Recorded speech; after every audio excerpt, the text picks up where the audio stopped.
안녕하세요. 오늘도 사연 살롱을 찾아주셔서 감사합니다. 저는 50대 여자예요. 여러분들은 하루아침에 돈벼락을 맞으면 어떠실 것 같나요? 저도 한때는 눈먼 돈이 나에게 떨어지면 얼마나 좋을까 하는 상상을 했던 사람이에요. 돈으로 행복을 살 순 없지만 행복하기 위해선 역시 돈은 필요하잖아요. 그리고 돈이 있다고 불행할 일은 결코 없으니 돈은 무조건 많으면 많을수록 좋다고 생각했어요. 하지만 꿈이 현실이 되는 순간 저는 돈이 많아도 불행할 수 있다는 것을 경험하게 되었고 이번 기회에 그 이야기를 하고 싶어 이렇게 사연을 쓰게 되었어요. 5살 나이 차이의 남편과 저는 같은 공장에서 일하며 만났어요. 자주 보고 처음 봤을 때부터 서로에게 호감을 갖고 있던 터라 저희는 금방 가까워졌어요. 1년의 연애 끝에 결혼을 하게 되었죠. 남편과 저는 둘 다 형편이 그리 좋지 않았어요. 저는 한때는 친할아버지의 재산으로 그럭저럭 살았지만 곧 가사를 탕진한 홀아버지와 함께 살았고 남편은 시골에 10년 된 옛날 빌라에서 아버지의 빚을 갚으며 살아가는 홀어머니와 8살 아래 여동생이 있었죠. 양가 사정이 다 이렇다 보니 저희는 조촐하게 겨우 결혼식만 올렸고 보증금 100만 원에 반지하 월세방에 신혼살림을 차렸어요. 말이 좋아 신혼살림이지 저희 살림은 단촐하게 그지없는 것들이었어요. 아무튼 저희는 그렇게 부부의 연을 시작했습니다. 남편은 착하고 성실했고 저는 주변에서 짠순이라고 부를 정도로 알뜰해서 마치 남편과 저는 소꿉놀이를 하듯 매일매일 즐겁고 행복했어요. 저희 부부는 형편이 좋아지면 아이를 갖기로 하고 무조건 저희 두 사람의 월급의 80%를 저금했어요. 그렇게 3년을 모으니 그리 크지는 않았지만 방 2개짜리 전세 보증금을 마련할 수 있었어요. 결혼 3년 만에 반지하 월세를 탈출할 수 있게 되었던 거죠. 반지하 월세방에서 이사가던 날, 저와 남편은 얼마나 기뻤는지 그날 처음으로 손을 바들바들 떨며 소고기를 사 먹었던 기억이 지금도 생생하게 떠오를 정도네요. 저는 그때 생각했어요. 저희 부부는 젊고 이렇게 알뜰살뜰 모으면 언젠가는 저희가 꿈에 바라는 내 집장만을 할 수 있을 거라고요. 그런 꿈이 있었기에 저희 부부는 야근을 해도 피곤하지 않았고 김치와 김, 어쩌다 상에 올라오는 햄이나 계란말이에도 진수성찬이다 여기며 기뻐했어요. 그렇게 결혼 7년이 흘렀고 남편은 이제 제법 돈도 모았으니 아이를 갖자고 했어요. 하지만 저는 솔직히 남편과 다르게 임신을 조금 더 미루고 싶었어요. 아직 집을 장만하지 못했기 때문이었죠. 제가 임신을 하면 지금 벌어오는 수입보다 돈이 당연히 적어질 텐데, 그리고 아이를 낳고 당분간 아이를 키워야 하니 어쩌면 다니던 공장을 그만둬야 할지도 모른다고 생각하니까 저는 남편에겐 미안했지만 역시 임신할 시기는 아니라고 생각했어요. 그래서 처음엔 남편 몰래 피임을 하며 임신이 안 되는 척 연기를 했어요. 점점 그렇게 시간이 지나니 남편은 슬슬 걱정이 되는 눈치로 저에게 이렇게 말하더라고요. 아무리 생각해도 당신이 너무 무리해서 그런 것 같아. 앞으로 돈 버는 일은 나한테 맡기고 당신은 집에서 쉬는 게 어때? 주변에서 아이도 엄마가 여유가 있어야 생긴다고 하더라고. 남편은 꽤나 오래 고민한 얼굴로 저에게 일을 그만두면 어떻겠냐고 말했어요. 저는 아이가 안 생기면 어쩔 수 없는 거지. 뭐하러 일까지 그만둬? 그렇게 남편에게 그만 화를 냈죠. 남편은 제가 임신이 되지 않자 스트레스를 받아 짜증을 냈다고 생각하는 눈치였어요. 하지만 남편은 역시 아이만큼은 꼭 갖기를 원했고 저에게 이렇게 이야기하더라고요. 나는 당신이랑 결혼해서 지금까지 행복했지. 앞으로 우리 아이와도 많이 행복하고 싶어. 나도 다름쥐 남편처럼 퇴근하는 길에 아이랑 당신 생각하면서 통닭도 사고 휴일이면 동물원이나 놀이동산에도 가보고 싶어. 저는 남편의 말을 듣고 속으로 그렇게 행복하려면 돈이 얼마나 많이 필요한데 이 남자가 현실은 모르고 꿈만 꾸는구나 하며 한심하게 생각했어요. 하지만 차마 그 말을 입 밖으론 꺼내지 못했죠. 그 후 남편은 한참 동안 지나가는 남의 아이를 부러운 눈으로 바라봤어요. 처음에는 그 모습도 짜증이 났는데 그런 남편을 보면서 점차 마음이 흔들렸죠. 공장에서 유일하게 사귄 동료가 아이를 낳았다는 소식에 찾아갔다가 처음으로 저도 엄마가 되고 싶다는 생각을 하게 되었어요. 그래서 남편에게 임신 전까지는 공장에 다니고 임신을 하면 그만두겠다고 얘기해 놓았고 남편 몰래 하던 피임도 그만뒀어요. 피임을 그만뒀으니 저는 금방이라도 임신이 될 것 같은 기분으로 지냈는데 너무 쉽게 생각한 탓일까. 임신은 생각처럼 쉽게 되지 않았어요.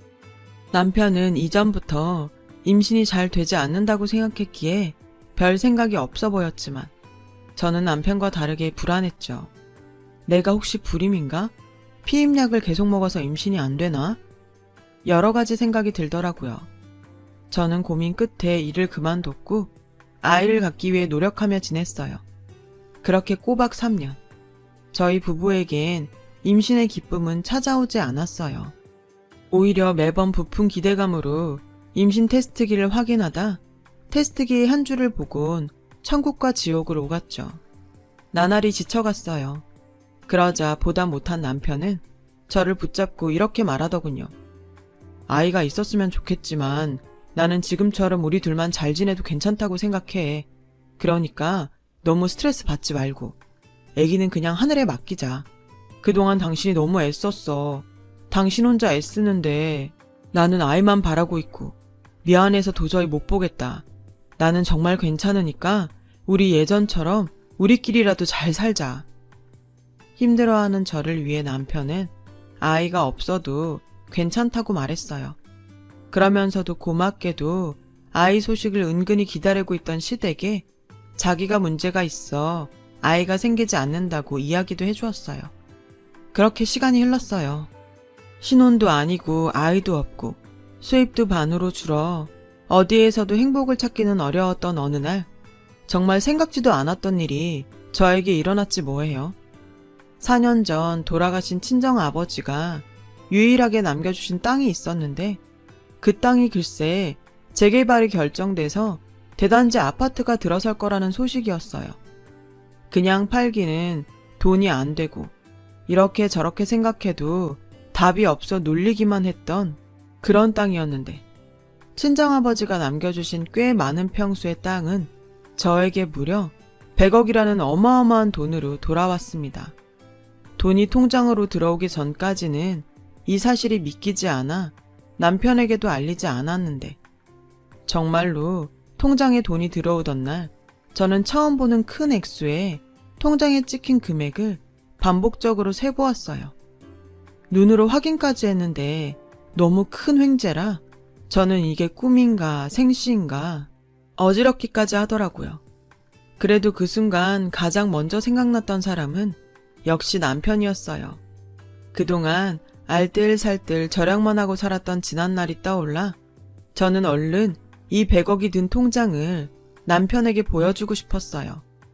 그날 저녁 전 기쁜 마음으로 남편의 퇴근을 기다렸고 제 이야기와 통장에 찍힌 돈을 본 남편은 도저히 믿어지지 않는다며 제가 그랬듯 통장에 찍힌 금액을 세고 또 세며 우리 부부는 설레는 마음으로 그날 밤 한숨도 자지 못했어요. 저와 남편은 밤새 이 돈으로 무엇을 하면 세상에서 가장 행복할 수 있을까 하는 행복한 고민을 했어요. 그리고 저는 꿈에 그리던 집장만을, 그리고 남편은 크고 고급스러운 고깃집을 차리기로 했어요. 주변에서는 저희 부부에게 돈벼락을 맞았다며 부러워했고 동시에 서로 앞다퉈 자신들의 힘든 사정을 이야기하곤 돈을 빌려달라고 했어요. 당연히 아주 친한 지인이라면 도와주지 않을 이유가 없었는데 친하지도 않았던 사람들이 어떻게 알고 자꾸만 돈을 빌려달라고 해 한동안 애를 먹었어요. 저희 부부는 그런 사람들에게 단호하게 그럴 수 없다고 거절했죠. 그러자 저희 부부를 부러워하던 사람들이 저희 부부를 원망하며 말도 안 되는 이상한 나쁜 소문을 악의적으로 만들어 퍼뜨리기 시작하더군요. 지금 생각해보니 그때부터가 시작이었던 것 같아요. 하루아침에 큰 돈이 생기니 그동안 잘 지냈던 주변 사람들은 자꾸만 멀어져 갔고 저희 부부 자체보다 저희가 가진 돈에 관심 있는 사람들이 꼬이기 시작했죠.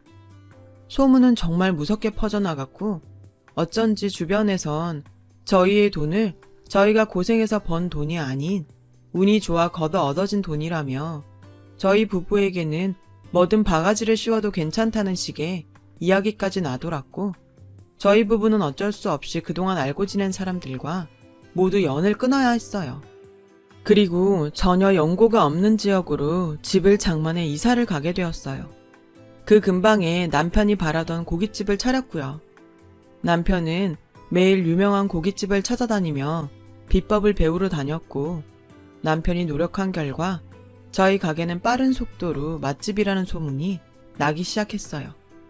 저는 그때 돈이 돈을 번다는 말이 이럴 때 쓰는 말이구나 하며 땅을 남겨준 친정아버지가 얼마나 고마웠는지 몰라요. 그런데 그러던 중 전혀 생각하지도 못했던 일이 벌어졌어요. 남편에게 제가 받은 유산에 대한 소식을 들은 시댁 식구들이 하나 둘 저에게 돈 부탁을 해오는 거예요. 아가, 내가 정말 너한테 이런 말하기 미안한데 내가 나이도 있고 몸도 성하지 못하니 네 시아버지 빚 갚는 게 너무 힘들구나. 네가 좀 도와주면 안 되겠니? 다른 사람이면 몰라도 시어머니 부탁인데 제가 어떻게 싫다고 할 수 있겠어요. 당연히 시아버지의 빚을 한 번에 갚아드렸고 그 일을 시작으로 정말 이럴 수가 있나 하는 시댁 식구들의 어이없는 요구가 계속해서 이어졌어요. 니네들은 좋은 데 살고 호의호식하면서 나한테 미안하지도 않니? 우리도 니네 집처럼, 아니 니네 집보다 더 좋은 집 하나 사줘라. 모쪼록 본가가 집이 더 좋아야지, 안 그러니? 언니, 나 이번에 치과의사랑 선보는데 언니가 나 옷이랑 가방 좀 사줘요. 이번에 네 신우가 결혼할 때 혼수는 네가 좀 해라. 그리고 예물도 네가 좀 해줘. 다른 사람도 아니고 친동생인데 그 정도는 할 수 있지? 아, 그리고 의사 사위 얻으려면 열쇠 3개는 기본이라고 하더라. 참고해라. 저는 정말 기가 차서 말이 나오지 않았어요. 처음엔 제가 남편 집 사정 뻔히 다 아니까 그래, 가족이라곤 시댁 식구밖에 없는데 돈 있을 때 도와드려야지 했었는데 마치 제가 받은 유산이 자기들 돈인 것처럼 아무렇지 않게 쓰려고 하는 태도에 너무 화가 나더라고요. 그래서 시어머니가 시누이의 예물과 혼수 이야기를 하던 날 저녁 저는 가게에서 일을 마친 남편에게 이제 더 이상 시댁 식구들에게 돈에 관한 부탁은 들어주지 않겠다고 말했습니다. 남편은 순순하게 알겠다고 했지만 은근 기분이 좋아 보이진 않았어요. 그 모습에 신경이 조금 쓰이긴 했지만 설마 저는 그동안 제가 시댁에 쓴 돈이 있는데 남편이 내가 자기 식구들에게 돈 쓰는 걸 싫어한다고 생각하진 않겠지? 하며 믿고 있었어요. 그리고 더 이상 그 이야기는 하지 않았어요. 제가 아는 남편은 제 마음을 알 거라고 완전히 믿었죠. 하지만 시간이 흐르고 남편이 변했다는 걸 알 수 있었어요. 나름 동네에서 맛있다고 소문이 났던 우리 가게에 어쩐 일인지 조금씩 손님이 끊기기 시작했고 저는 그 이유가 궁금했던 고민 끝에 점심시간에 맞춰 가게에 가보았죠. 그동안 남편이 알아서 잘 운영하고 있던 가게는 제가 예고도 없이 방문하자 종업원들이 깜짝 놀라는 눈치였고 가게 어디에서도 남편의 모습은 보이지 않았어요. 알고 보니 매일 아침 가게로 출근하던 남편은 저에게 거짓말을 한 거였고 한참이나 가게에 나오지 않고 있는 상태라는 거예요. 그렇죠. 문제가 있었던 거죠. 주인도 관심을 안 가지는 음식점에 누가 관심을 가지고 오겠어요. 주인이 안 나오니 그 가게는 뻔한 거죠. 저는 그 순간 정말 설마 했어요. 남자가 갑자기 큰 돈이 생기면 없던 허영심도 생기고 유혹에 잘 넘어가 바람을 피기도 한다는 말을 듣곤 했거든요. 저는 그날로 제발 아니길 바라며 다음날 출근을 한다는 남편의 뒤를 밟았어요. 그러자 저와 상의도 없이 집과 떨어진 유료 주차장에서 외제차로 바꿔 타는 남편을 보게 되었습니다. 곧이어 골프장의 모든 장비를 다 갖춘 남편을 목격하게 되었어요. 놀랐지만 한편으로는 그래, 바람만 피지 말아라 하며 간절하게 바랬죠. 남편은 그런 저의 간절한 바램을 한순간에 부셔버렸어요. 골프장에 들어간 남편은 저보다 한참이나 어린 여자와 당연하게 스킨십을 하더라고요. 남편이 쓴 카드 내역서를 살펴보니 남편의 외도는 사실이었어요. 저는 그 순간 남편과 시댁 식구들이 모두 괘씸하게 느껴졌어요.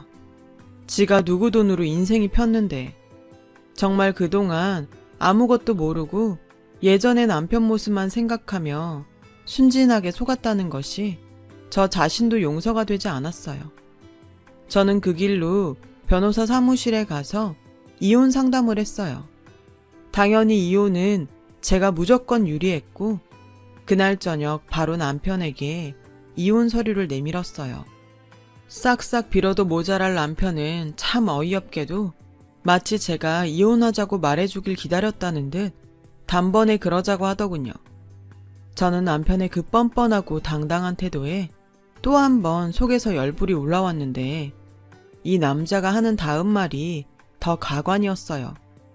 이혼할 때 당연히 재산 분할하는 거 알지? 50대 50으로 하자. 진짜 기가 막힌다. 재산 분할? 그 돈이 당신 돈이니? 우리 아버지 땅 팔아서 생긴 돈이잖아. 당신이 무슨 자격으로 그 돈을 달래?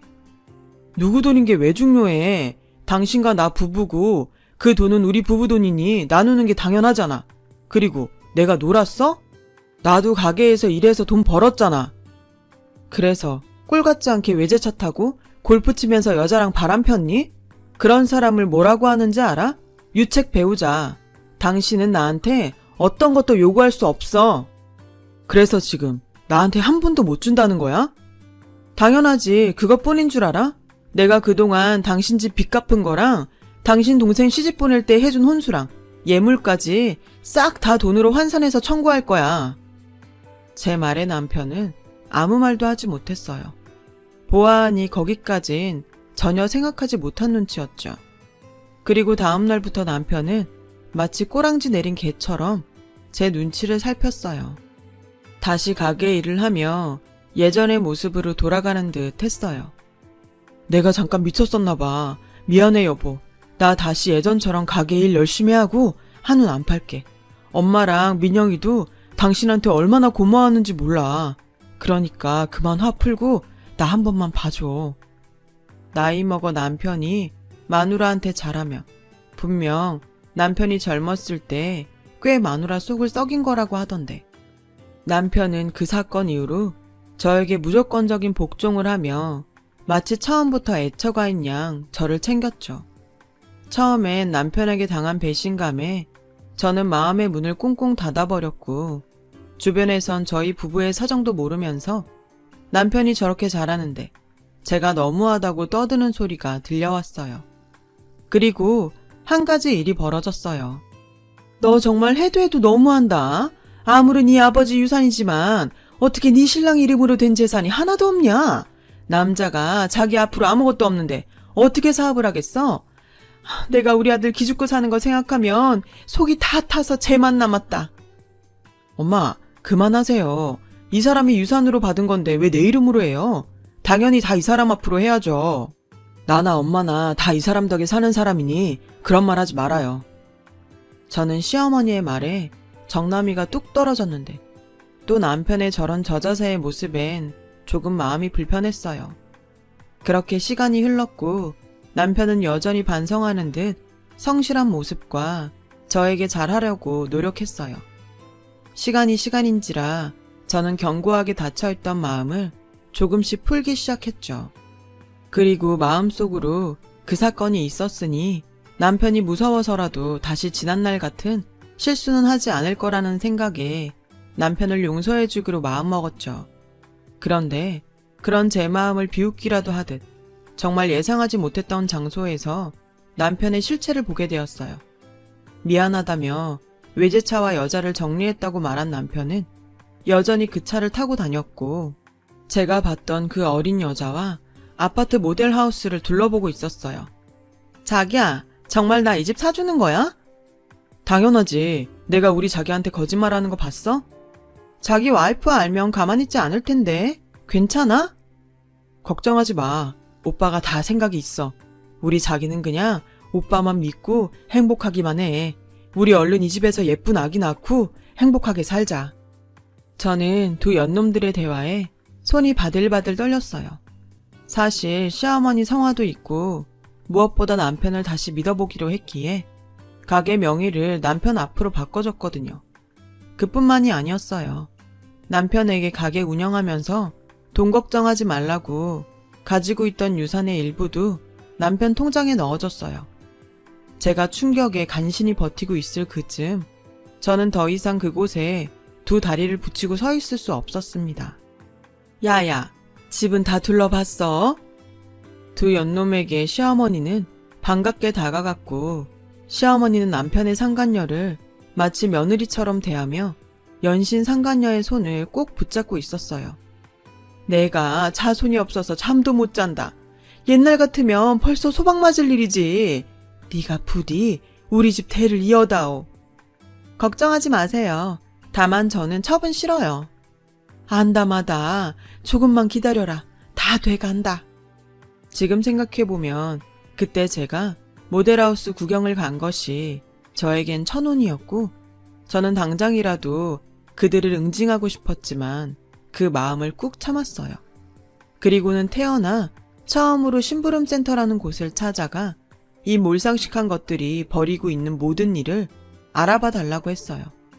그 결과 저는 남편이 제가 상속받은 유산을 이혼하며 나눠 가질 방법에 대해서 여기저기 알아보고 다녔다는 것을 알게 되었어요.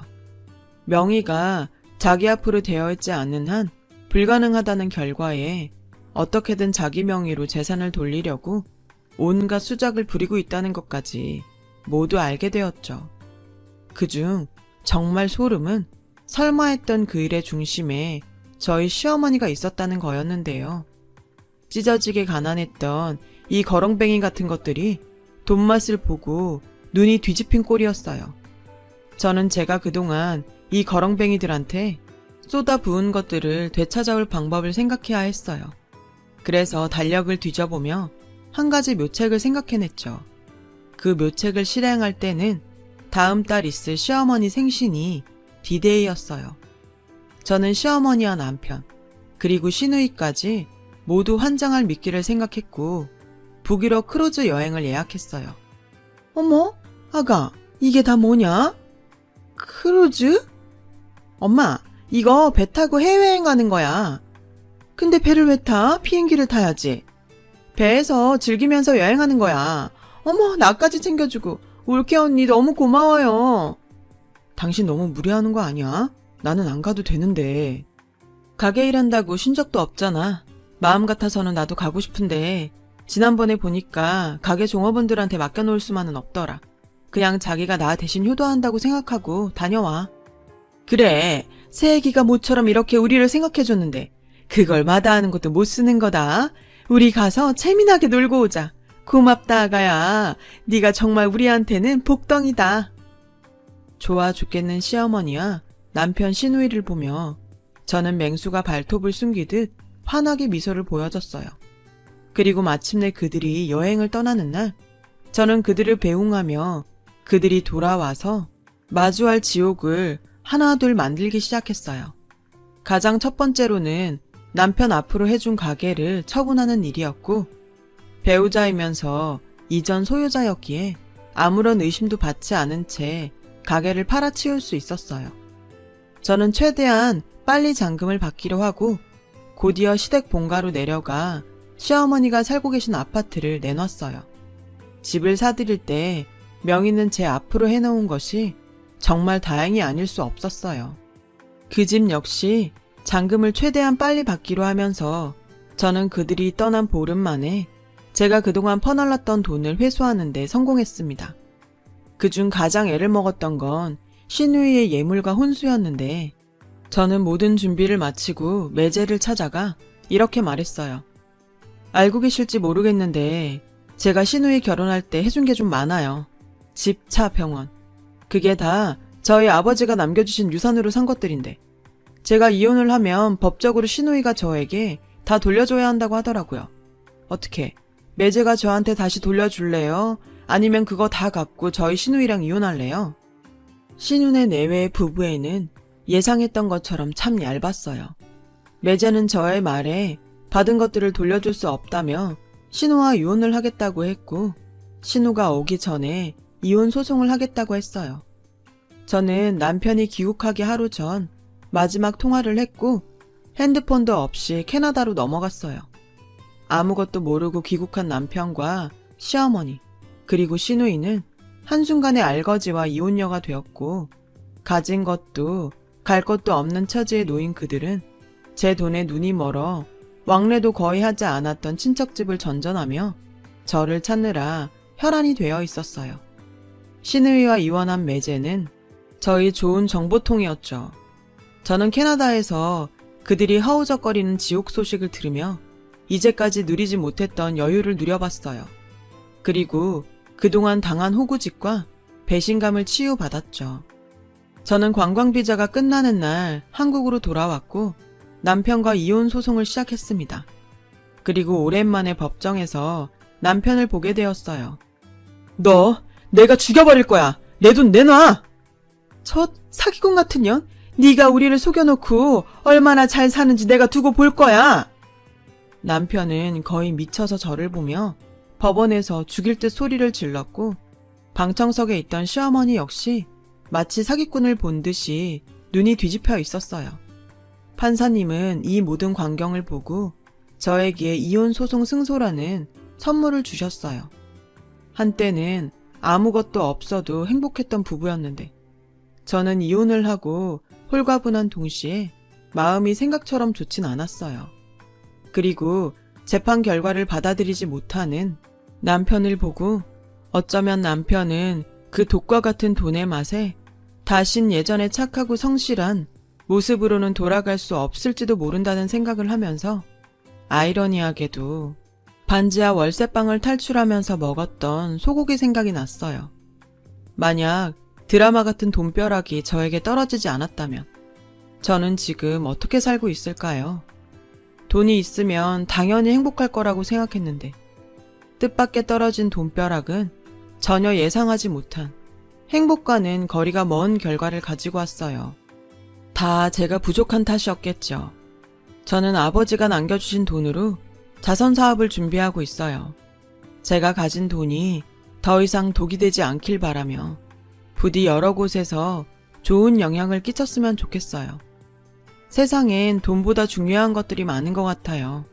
그리고 지금은 그런 것들을 많이 발견한 사람이 어쩌면 정말 행복한 사람이 아닐까 생각하고 있습니다. 부디 지금 저의 이야기를 들어주신 분들은 돈보다 소중한 행복을 많이 발견하시길 진심으로 바라며 지금까지 제 이야기를 들어주셔서 고맙습니다. 여러분, 사연 댓글에 응원과 현명한 조언 부탁드려요. 좋아요와 구독은 저에게 큰 힘이 됩니다. 오늘도 좋은 일 가득하세요.